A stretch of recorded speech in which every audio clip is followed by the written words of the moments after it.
Hello viewers, myself Dr. Sri Krishna, consultant pediatrician for last 25 years at Hyderabad.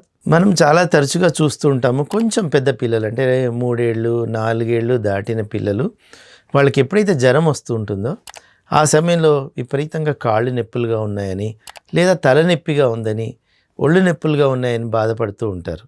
So మనము ఈ మందులు వేసినా కూడాను అంటే లైక్ పారాసిటమాల్ లాంటి మందులు వేసినా జ్వరం కొంచెం తగ్గే అవకాశం ఉంటుంది, కానీ ఈ కాళ్ళు గుంజడం అనేది లేదా తలనొప్పి అనేది కంటిన్యూస్గా ఉండే ప్రాబ్లం ఉంటుంది.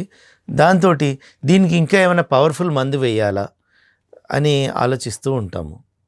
ఇక్కడ మనము గమనించాలి, ఈ వైరల్ ఇన్ఫెక్షన్స్ అంటే మనం జనరల్గా పిల్లల్లో వచ్చే 80% జ్వరాలు కూడాను వైరల్ ఇన్ఫెక్షన్సే.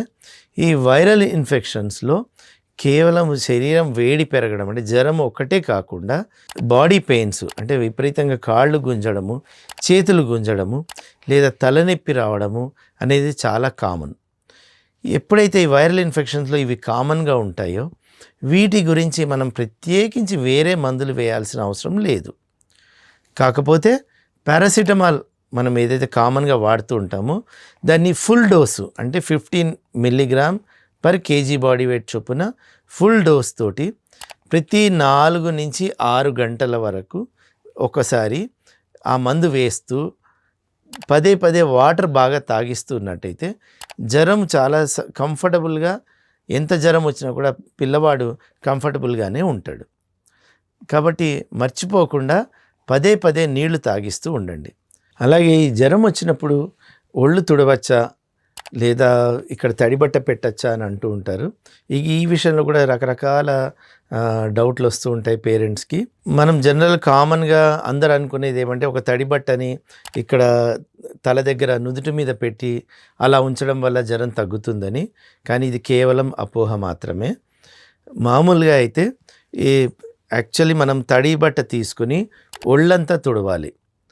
అంటే బట్టలు వదులు చేసి ఒళ్ళంతా తుడుస్తూ ఈ ఫ్యాన్ని తక్కువ స్పీడ్లో పెట్టినట్టయితే ఆ గాలికి మామూలుగా శరీరం మీద ఉన్న నీళ్లు ఎవాపరేట్ అవుతాయి, అంటే అవి ఆవిరవుతాయి. ఎప్పుడైతే అవి ఆవిరవుతుంటాయో ఆ సమయంలో ఆ బాడీ హీట్ని, బాడీలో ఉండే ఈ వేడిని తీసుకుని దాని ద్వారా టెంపరేచర్ తగ్గుతూ ఉంటుంది. అంతేగాని కేవలం ఇట్లా ఒక బట్టని నుదుటి మీద పెట్టడం వల్లనో లేకపోతే తల మీద అంతా పెట్టడం వల్ల జ్వరం తగ్గుతుంది అని అనుకోవడం పొరపాటు. కాబట్టి ఎప్పుడు పిల్లలకి జ్వరం వచ్చినా కూడాను కొంచెం నీళ్ళతోటి ఒళ్ళంతా తుడవండి, అదే కరెక్ట్ అయిన పద్ధతి. అప్పుడు ఫ్యాను అనేది కూడా చాలా తక్కువ స్పీడ్లో పెడుతుంటే మంచిదే. ఒక్కొక్కసారి ఏసీ ఎంత ఉండాలి అని ఉంటుంది, ఏసీ వాడచ్చా లేదా అనేది.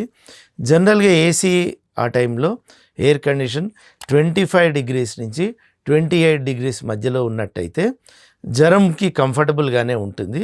కాబట్టి మీరు ఈ టెంపరేచర్ మెయింటైన్ చేసినట్టయితే మన పిల్లలకి జ్వరం వచ్చినప్పుడు ఏసీ కూడాను నిరభ్యంతరంగా వాడుకోవచ్చు. అలాగే ఈ తడిబట్ట పెట్టి తుడిచేటప్పుడు ఎలాంటి నీళ్లు తీసుకోవాలి, ఇది ఐస్ కూల్ వాటర్ అంటే ఐస్ వాటర్ తీసుకోవాలా వేడి నీళ్ళ అనే డౌట్ ఉంటుంది. ఐస్ వాటర్ తీసుకొని ఒళ్ళు తుడవడం వల్ల ఇంకా టెంపరేచర్ పెరిగే అవకాశమే ఎక్కువ. ఎందుకంటే మన పైన టెంపరేచర్ చల్లగానే ఉంటుంది, లోపల కోర్ టెంపరేచర్ అంటారు, బాడీ టెంపరేచర్ మాత్రం పెరుగుతూనే పోతుంది. కాబట్టి అవి తీసుకోకుండా మామూలుగా గోరువెచ్చటి నీళ్ళు అంటే మనము ఇప్పుడు ఎండాకాలంలో మన ట్యాప్ వాటర్ ఉంటుంది కదా, నల్ల నీళ్ళు ఏ వేడిలో ఉంటాయి, జనరల్గా అవి 35 degreesకి అటు ఇటుగా ఉంటాయి. అలాగే ఆ 35 degrees టెంపరేచర్ తోటి ఉండే గోరువెచ్చటి నీళ్ళు తీసుకుని ఒళ్ళంతా తుడుస్తూ ఉండడమే కరెక్ట్ పద్ధతి. ఐస్ కూల్ వాటర్ మాత్రం వాడకండి. దాని ద్వారా ఒక్కోసారి చలి షివరింగ్ వచ్చి అంటే వణుకులాగా వచ్చి ఇంకా బాడీ టెంపరేచర్ పెరిగే అవకాశం ఉంటుంది.